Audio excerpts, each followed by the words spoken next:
sa ating banal na pagdiriwang. Sabay-sabay muna nating dasalin. Inaamin ko sa makapangyarihan Diyos at sa inyo, mga kapatid, na lubha ko nagkasala sa isip, salita at sa gawa at sa aking pagkulang. Kaya sinasamo ko sa mahal na Birhen Maria, sa lahat ng mga anghel at mga banal, at sa inyo, mga kapatid, na ako'y panalangin sa Panginoong ating Diyos. Kawaan tayo ng makapangyarihan Diyos, patawarin sa ating mga kasalanan, at patubayan sa buhay na walang hanggan. Amen.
Papuri sa Diyos sa kaitaasan.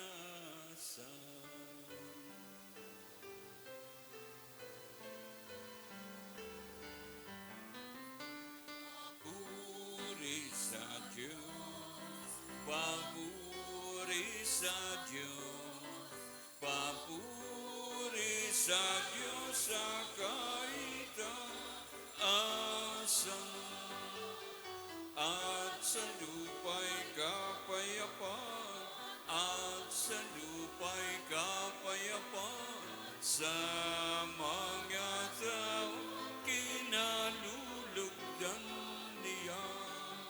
Pinupuri ka namin, dinarangal ka namin, sinasamba ka namin, ipinagbubunyi ka namin, pinasasalamatan ka namin. Dahil sa dakila mo ang king kapurihan, Panginoong Diyos, Hari ng langit, Diyos amang makapangyarihan sa lahat, Panginoong Jesucristo, bugtong na anak, Panginoong Diyos, Kordero ng Diyos, anak ng Ama, papuri sa Diyos, papuri sa Diyos, papuri sa Diyos sa kaitaasan.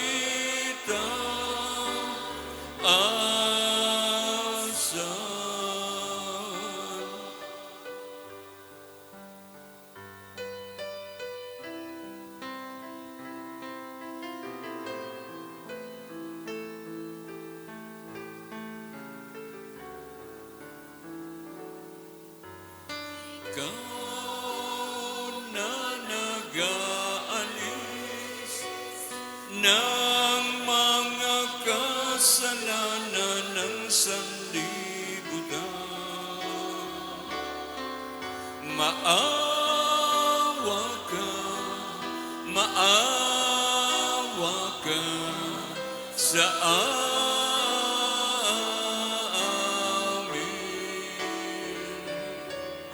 Ikaw na nag-aalis ng mga kasalanan ng sanlibutan. Tanggapin mo ang aming kahilingan.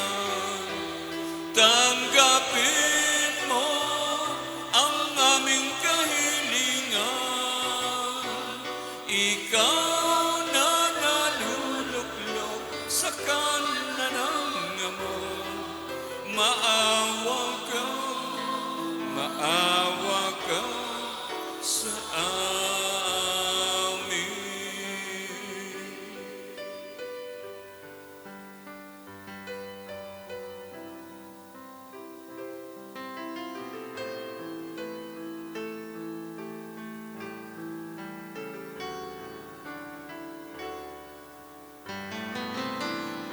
Papuri sa Diyos, papuri sa Diyos, papuri sa Diyos sa kaitaasan, sapagkat ikaw lamang ang banal at ang kataas-taasan. Ikaw lamang, O Jesucristo, ang Panginoon, kasama ng Espiritu Santo sa kadakilaan ng Diyos Ama. Amen. Ng Diyos Ama. Amen.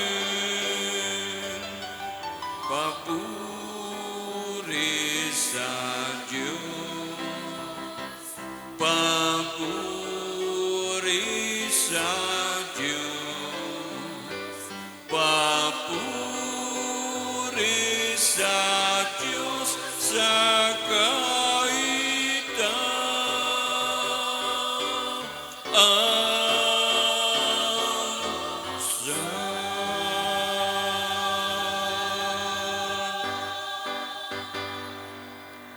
manalangin tayo. Ama naming makapangyarihan, nililingap mo ang walang inaasahan kundi ikaw. Hindi maidarangal at hindi magiging banal ang sino mang sa iyo napapawalay. Dagdagan mo ang iyong kagandahang loob sa amin upang sa iyong pamumuno at pangangasiwang magiliw mapakinabangan namin ang mga biyaya mo sa lupa bilang pagkakamit na namin sa makalangit mong pagpapala sa pamagitan ni Jesucristo kasama ng Espiritu Santo magpa sa walang hanggan. Amen. Magsiupo po ang lahat at ating pakinggan ang mga pagbasa. Tayo po ay nasa liturhiya ng salita ng Diyos.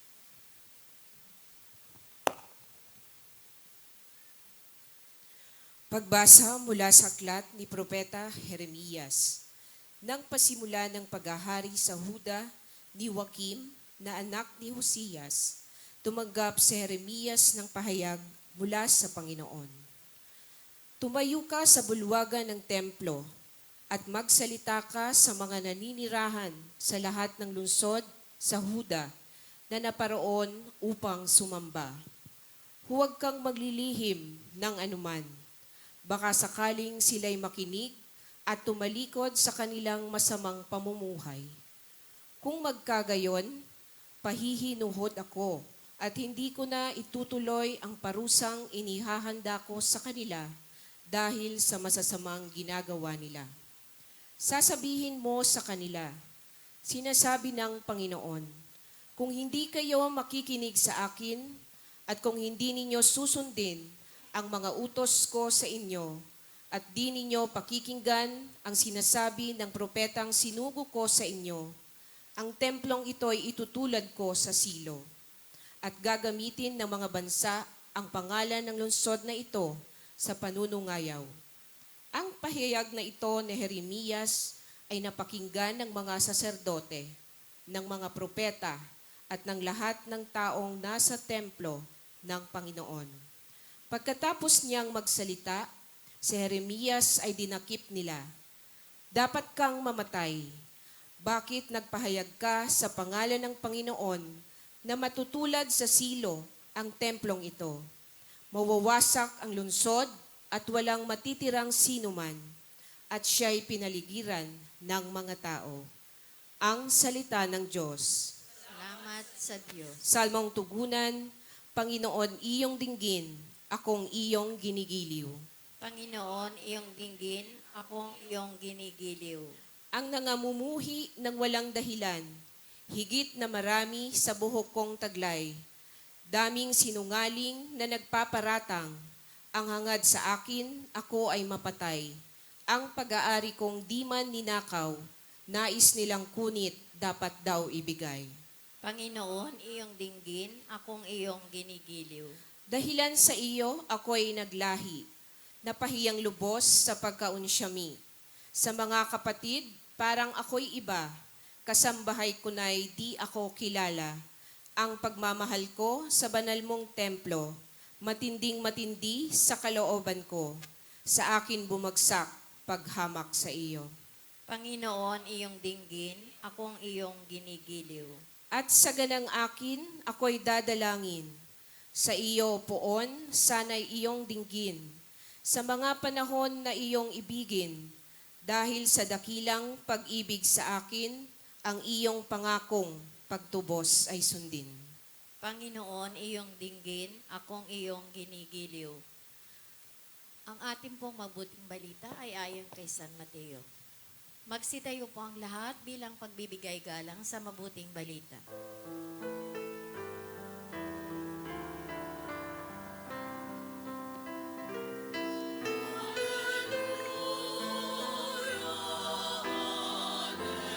Hallelujah, kami ay gawin mong daan ng iyong pag-ibig, kapayapaan at katarungan. Hallelujah.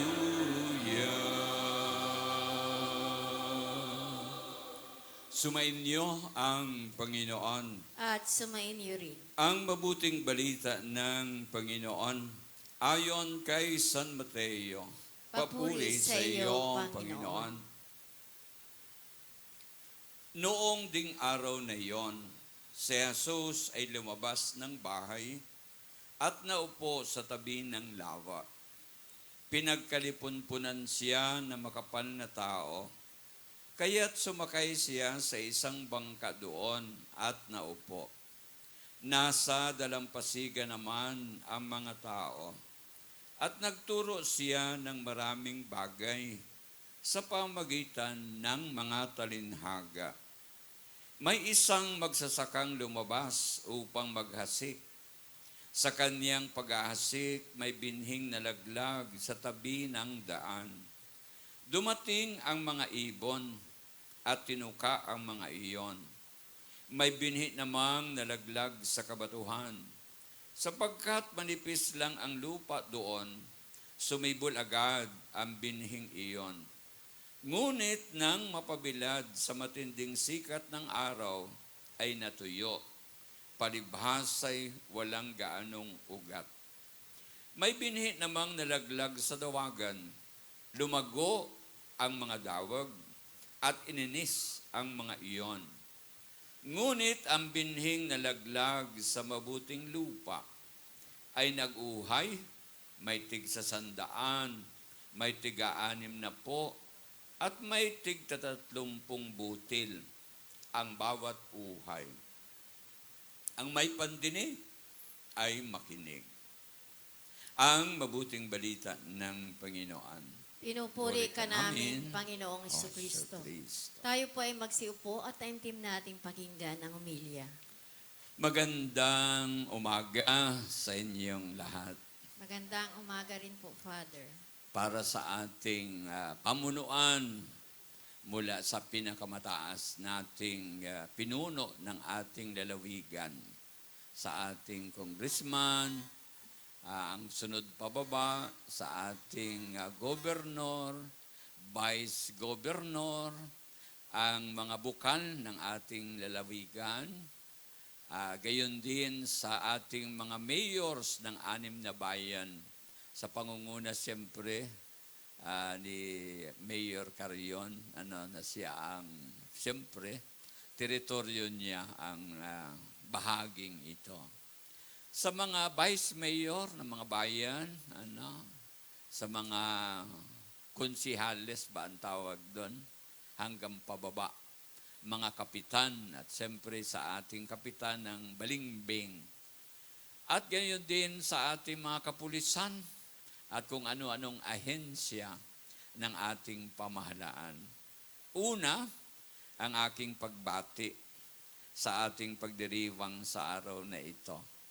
Sa pagdiriwang natin ng ika-120 taon ng ating paggunita sa makasaysayang labanan sa paye. Alam ninyo, ay ako'y nagtingin sa AI. Sa AI, nagloko yung aking cellphone. Pero ang nakalagay doon, tinanong ko lamang, labanan sa paye. Ang sagot sa akin ng AI, alam ko yan.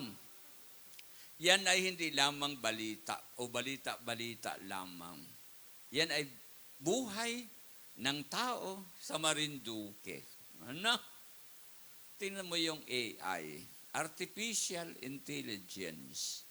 Meron na agad siyang pangunawa. Anyway, ang lahat ng information na ito, feed up din lamang ng mga tao na nag-iisip, tumitingin sa ating kasaysayan upang bigyan ang halaga ng mga bagay na ito. Na ang labanan sa paye ay hindi lamang isang pangyayari sa ating buhay, kundi alam natin ang lahat ng mga pangyayari ay dapat tingnan natin sa isang malalim na pananaw.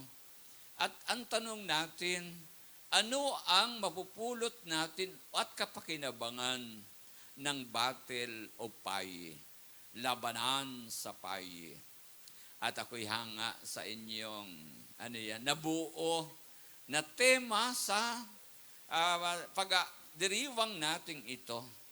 Mula sa paye hanggang sa puso, 126 na taong pagpapanday na makabayang kinabukasan.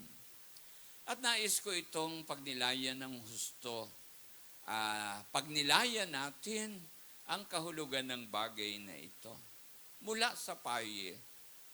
Ano ang nangyari sa paye sa taong 1900? Siyempre, sa araw na ito, pero sa taong 1900, naganap ang isang bagay na sabi dun sa tula, mapula ang umaga nung araw ng Hulyo ng inyong harapin ang dayuhang sundalo. Hindi alintana ang buhay at dugo. Sa paye, bansay ipinagtanggol ninyo. Ang lalim labanan sa paye. Pero sabi natin, pag tinanong natin sa teolohiya at sa moralidad, mabuti baga ang labanan? Ang digmaan? Ang sagot natin ay, sa totoo lang, masama ang digmaan. Bakit masama ang digmaan? Walang nanalo, sapagkat lahat ay may casualties. Pero manalo ka man, at naubos ang iyong kalaban at naging madugo. Pero hindi pa rin tunay na tagumpay sapagkat lahat ay may casualties. May bagay na naganap sa inyong buhay na dapat nating isaayos, na dapat nating tingnan. At itong pangyayaring ito ay maging lesson of history, maging katuruan sa ating kasaysayan, na walang magandang digmaan nang hindi nagbabago ang tao. Kaya sabi doon ay, mula sa paye. Masama ba talaga ang digmaan? Sabi doon ay, masama nga ni. sabi ng Marinduqueño. Masama man din, ano? Pero hindi natin pwedeng tiisin ang kahirapan, pang-aapi, pang-iinsulto. At kapag napuno na ang kawalang katarungan, sumasabog at nagiging digmaan. Ano? Nagiging digmaan. At alam natin, parang pag pinagnilayan natin ang buhay, kung walang digmaan, walang pagbabago. Pero dapat nating tingnan dalawang uri ang digmaan. Paliwanag ko sa inyo. Panloob ang una. At ikalawa, panglabas. Ano? Ang Diyos man, at sa kanyang turo, ang sabi niya ay ganito, kung sino mang nagnanais sumunod sa akin, limutin ang ukol sa kanyang sarili, pasanin ang kanyang krus, at saka sumunod sa akin. Ano? Parang yun ang tinatawag niyang, digmaang pangloob. Ano? Ang buhay natin ay hindi madali. Kaya kinakailangan muna natin labanan yung ating sarili. Kapag hindi natin napagtagumpayan ang ating sarili, hindi din natin mapapagtagumpayan ang isa pang digmaan. Digmaang panglabas. Anong kung ibig sabihin? Ano? Unang digmaan sa kamangmangan. Pag hindi tayo nag-aral na mabuti. At ang pagdating, ang nangangarap tayo, maging tayong politiko. Aba, ang hindi nakipagdigma sa kamangmangan at tuklasin ko ano ang tama. Tapos gusto mong maglingkod, maging senador ka, maging mayor ka. Ay sorry, walang kahantungan ang hindi nagtagumpay sa laban ng pangloob. Kapag hindi natin napagtalunan o napaglabanan ang ating katakawan, ang ating kawalan ng maging makatarungan sa iba. Kapag hindi natin nagawa at talunin kung ano yung mga bagay sa ating pangloob na mali, wala tayong karapatan at wala tayong kakayanan na sumali sa digmaang panglabas. At ano ang digmaan nating panglabas sa ikalawa nating pag-inilay? Ang digmaan ay nagaganap kapag nakikita natin yung bagay na dapat nating baguhin. Ano? Ang digmaan na laban natin sa mga Amerikano ay kung mahilig kayo sa history o sa kasaysayan, naganap ang unang digmaan sa panahon pa ng mga Kastila. Ano? Dahil nagnanais tayo ang mga ninuno natin na ayaw na nating masakop. Ano? Sapagkat hindi tayo tinuruan ng mga Kastila. Sabi nga doon, for 133 years, nasa ilalim tayo ng mga Kastila. Pero kahit lingwahe ng Kastila, hindi tinuro sa atin at natuto lamang yung mga ilustrados tulad ni Rizal at mga may kaya na Espanyol ang marunong magsalita ng Espanyol. Ano? Mahaba ang pakikibaka nating ito. Pero tama nga yung ating malalim na pag-inilay. Bakit nagkaroon sila ng malalim na pakikibaka at pangunawa na dapat tayong makalaya? Sapagkat una nila munang tiningnan ang pakikibaka sa kanilang sarili. Si Rizal at ang mga ilustrados nagpunta ng Espanya, doon nabuksan ang kanilang kaisipan. Saka nagtulak ang pagtagumpay sa kanilang kamangmangan upang hikayatin ng iba upang dalhin sa isang mas malalim na pakikibaka. Amen! Pero ang pakikibaka, ang madugong pakikibaka, sapagkat mayroong pakikibakang hindi naman madugo. Pero ang madugong pakikibaka tulad ng ginanap sa Paye, ay alam natin, kapag ini-imagine natin, kanina tinatanong ko, saan baga talaga naglabanan? Dito baga? Ay, hindi man po doon pa rin sa banda ron. Kaya ang biro ko, sige, haba ako'y nagamisa, May reenactment kayo doon, nagbarilang kayo doon sa joke lamang yon. Ano? Pero kapag inimagine natin, ang digmaan, sabi doon sa AI, imagine mo, pag may digmaan, yung mga bata ay nagatakbuhan, nagaiyakan. Ano? Yung mga magsasaka, galing katanim ka pa ba ng gaani ka pa kahit aanihin na gaani ka ba sa panahon ngayon? Hindi. Chaos, gulo ang nakakamit natin. Ano? Pero, pagkatapos ng digmaan, ang basic na tanong, sabi doon maganda yung pag-inilay ninyo, mula sa kaguluhan ng paye hanggang sa puso. Bakit? Ano ang meron sa puso? Yung puso natin, ang dapat magbigay ng direksyon sa ating nakalipas na galit, hinanakit, sa digmaan. Bakit? Kapag ang galit natin sa iba, na siyang punto lamang nating pakikitigma, ay din paulit-ulit lamang ang ating galit at hindi matatapos ang revolusyon. Kaya ang lahat ng revolusyon dapat hanggang puso. Pagbabago ng ating sarili, pagpapatawad.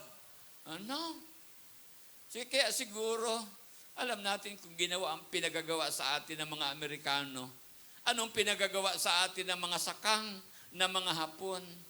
Pero kinalimutan at binago natin ang kasaysayan, bunga ng pagpapatawad, at ganon din ang kanilang pag-amin, ang kanilang pagkakamali, upang hindi na natin balik-balikan ang kamalian ng ating nakalipas. Very good. Hanggang sa puso natin. Ang sino mang natutong nakibaka sa kanyang personal na pakikibaka sa kanyang sarili at babalik sa kanyang puso, ang siya lamang may karapatan at kakayanan na makibaka sa buhay natin upang ayusin natin ang kahirapan, kawalang katarungan, kamangmangan ng bawat isa. Hindi galit ang mananatili, kundi pangunawa at isang tunay na direksyon sa ating pangarap. Kaya 126 taon pagpapanday. Ang hirap lamang isipin. 126 na taon na. Ano kaya yung ating napanday? May giyata pa yung ama ni Father Bung, si Lulong Salio, nagapanday ng itak, maraming pakinabang.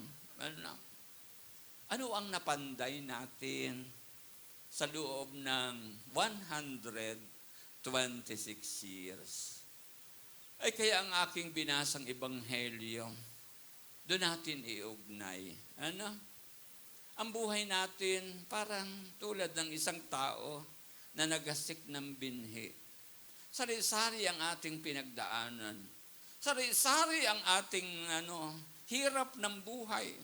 Para tayo mga binhi, may nahasik sa tabi ng daan, doon tayo lumaki, may binhing nahulog sa dawagan, lot of challenges. Mayroon din namang nahulog sa batuhan. Pero ano man yung background natin, ang gusto ng Diyos, mamunga tayo ng sagana. May tig-100, may tig-60, at tig-30. What does it mean?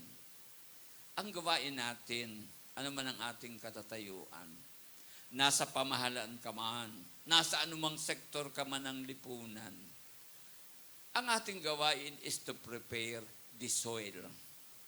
Ihanda natin ang magandang lupa upang hindi na bumalik ang sama ng loob ng bawat isa. Hinanakit, huwag tayong maging dahilan sa paghihirap ng iba. Isipin lagi natin kung ano ang mabuti.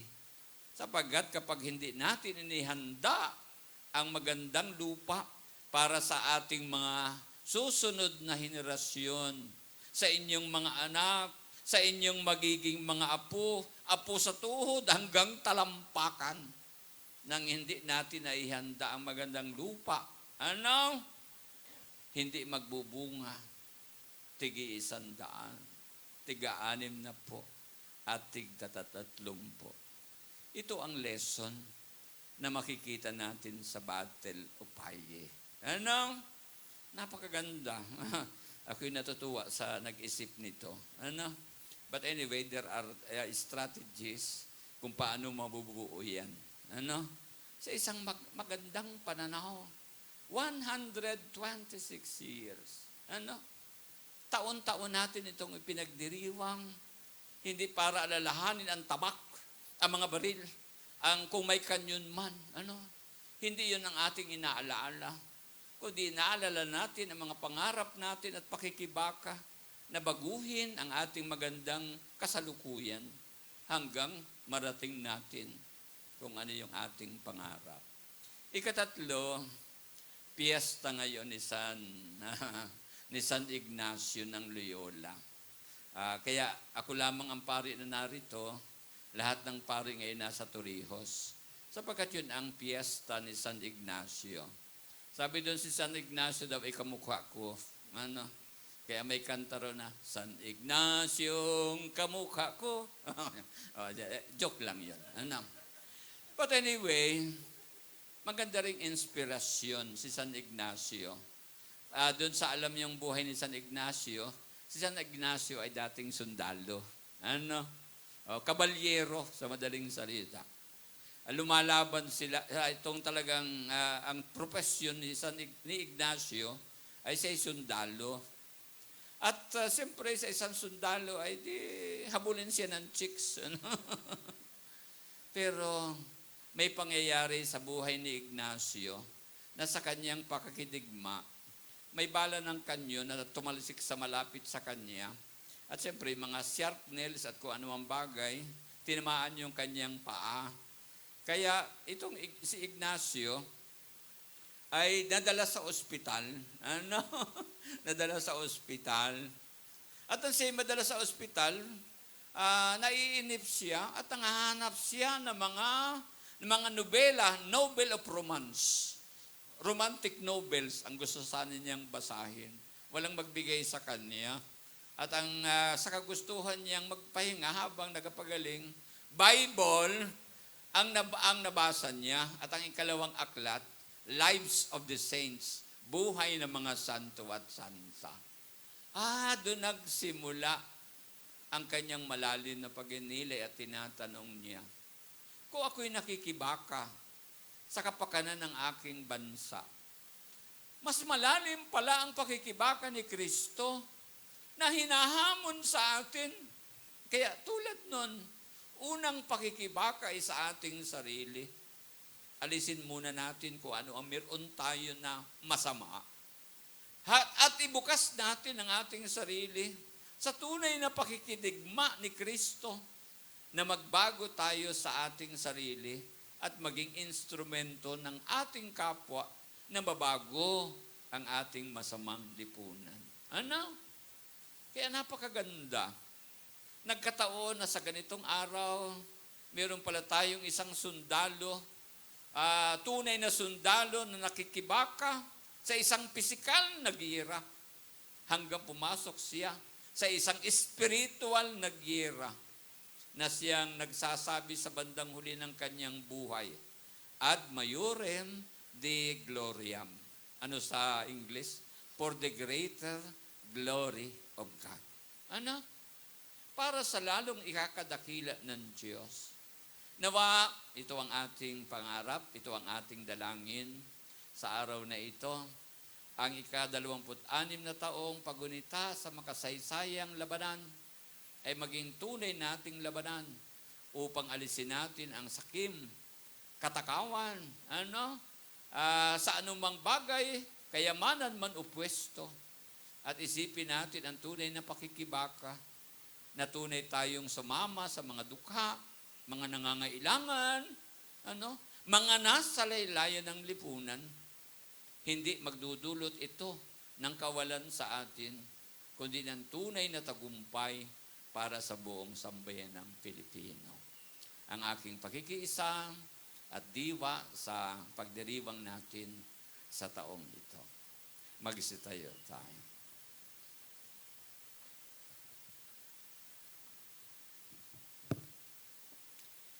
Tinanggihan ni Jesus ang sarili niyang mga kababayan. May pananalig na tanggapin siya bilang ating Panginoon at tagapagligtas.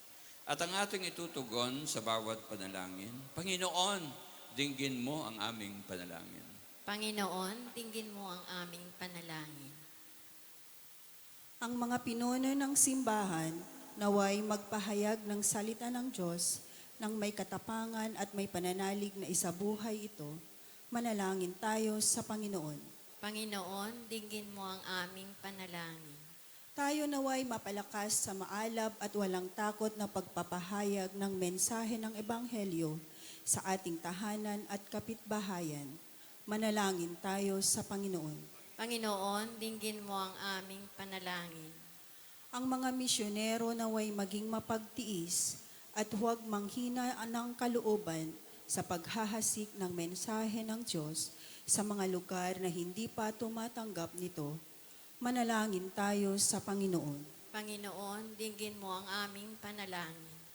Ang mga magulang na may kapansanan ng mga anak, ang mga nag-aalaga sa matatanda, at sa lahat ng nagdurusa sa kanilang tahanan o sa hospital, naway maging mga tahimik na ehemplo at saksi sa pag-ibig ng Diyos. Manalangin tayo sa Panginoon. Panginoon, dinggin mo ang aming panalangin. Ang mga namimighati sa pagkawala ng kanilang mga mahal sa buhay, naway kalingain ng Diyos. Manalangin tayo sa Panginoon. Panginoon, dinggin mo ang aming panalangin. Tumahimik tayo sa mandali. Iyuko natin ang ating ulo. Ibulong natin sa Diyos ang ating panalangin. Una, para sa ating mga ninuno na nakibaka, mga tao na nangarap mapaguhin ang ating masamang lipunan. Gayon din ang ating mga pansarili o personal na pasalamat at mga kahilingan.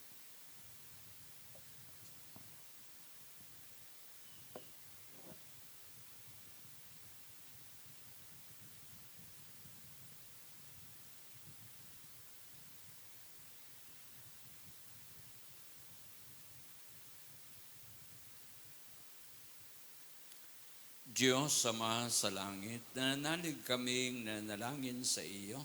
Napakikinggan mo ang aming mga mitiin. Hiling namin ito sa pamagitan ni Kristong aming Panginoon. Amen. Magsiupo po ang lahat. Tayo po ay nasa liturhiya ng banal na Eukaristiya. Sama-sama po tayong umawit habang inihanda ang mga alay.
Tayo po ay magsitayo. Manalangin kayo mga kapatid upang paghahain natin ay kalugdan ng Diyos sa makapangyarihan.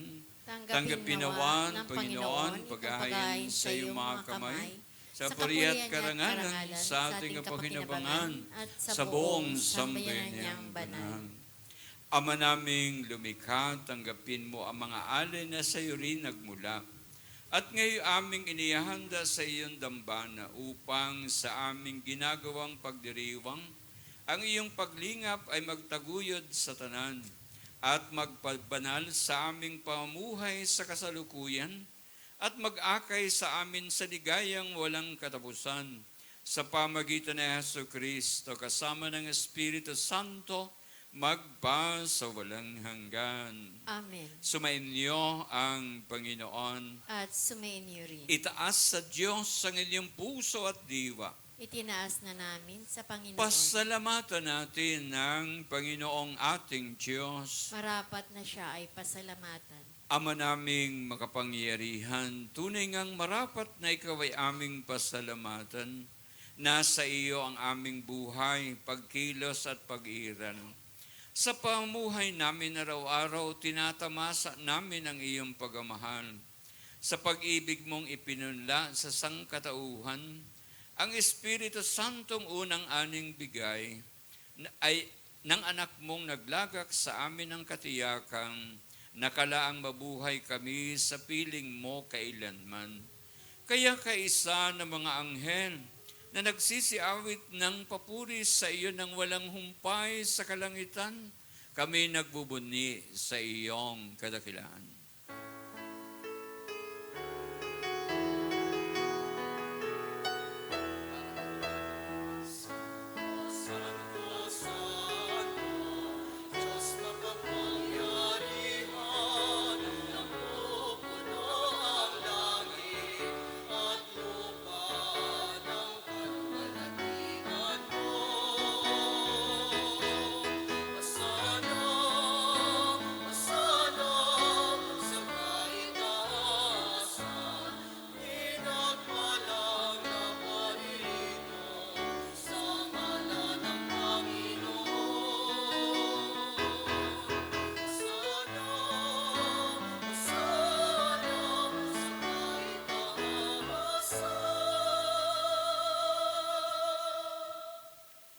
Ama naming banal, ikaw ang bukal ng tanang kabanalan.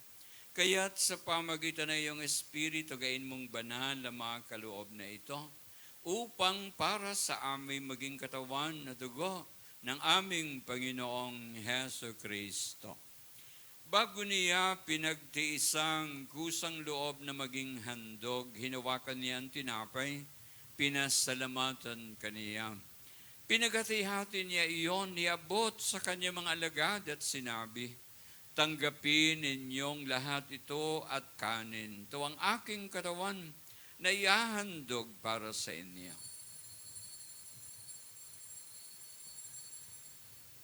Gayun din naman noong matapos ang hapunan, hinawakan niya ang kalis.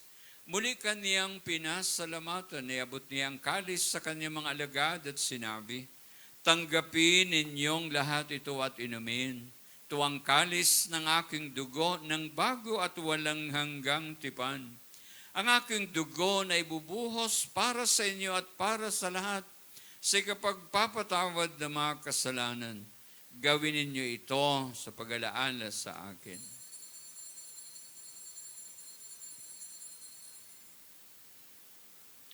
Ipagbunyi ang misteryo ng pananampalataya.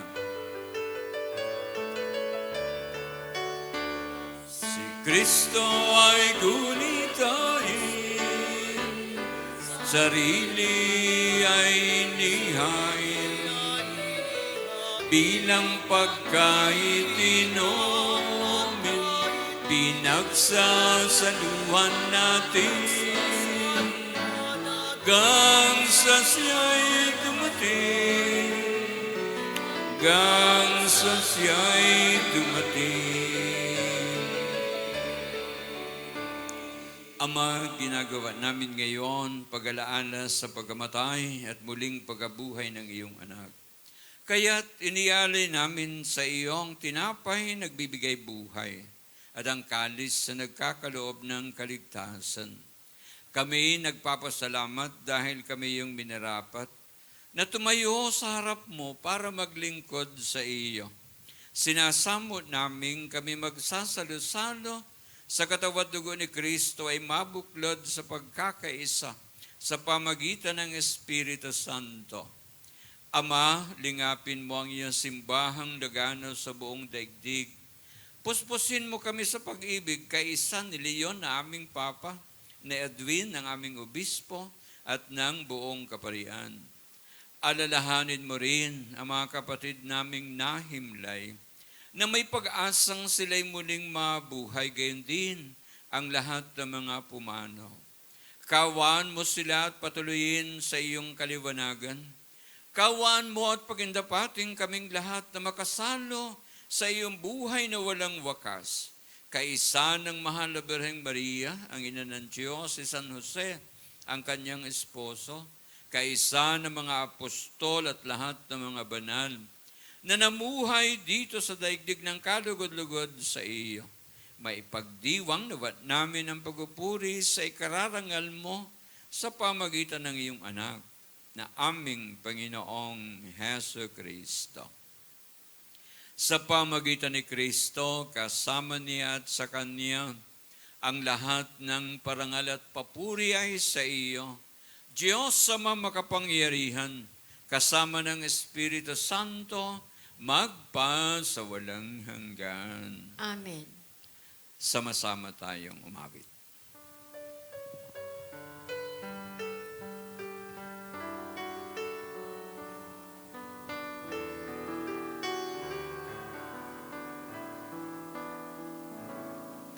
Ama namin, sumasalangit ka, sambahin ang ngalan mo, mapasa amin ang kaharian mo, sundin ang loob mo, dito sa lupa para nang sa langit, bigyan mo po kami ngayon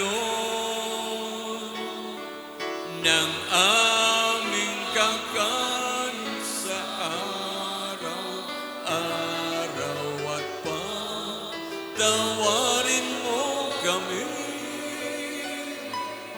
sa aming mga sala para ng pagpapatawad namin sa nagkakasala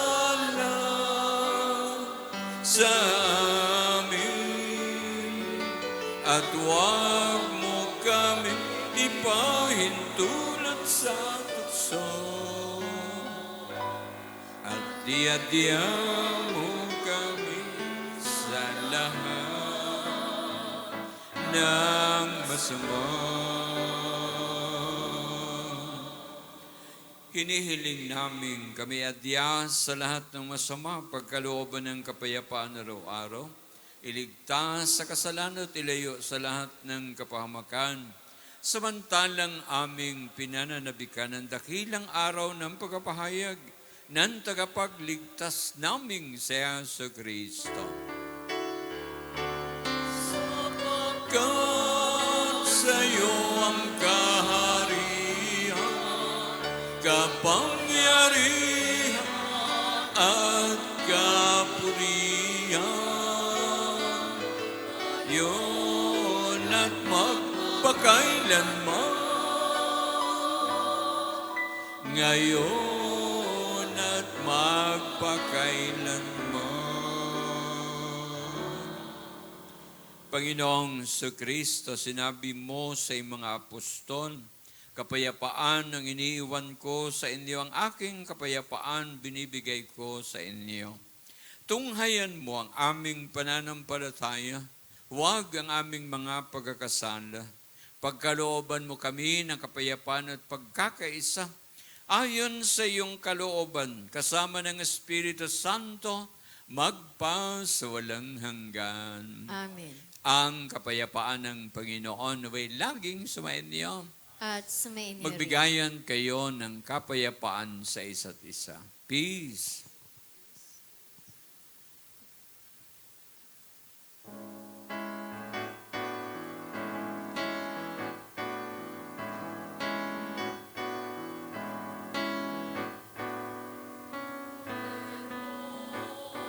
Ng Diyos na nag-aalis ng mga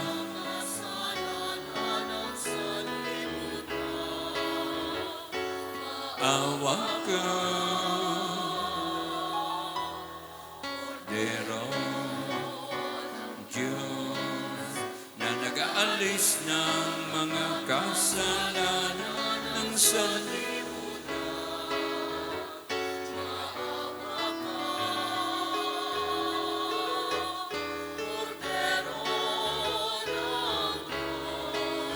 Na nag-aalis ng mga kasalanan, ipagkaloob mo sa amin ang kapayapaan.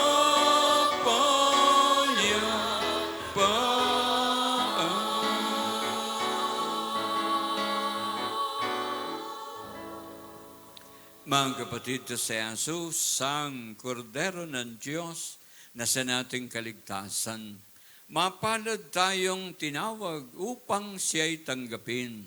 Panginoon, di karapat-dapat na magpatuloy sa iyo, ngunit sa salita mo lamang, gagaling na. ako.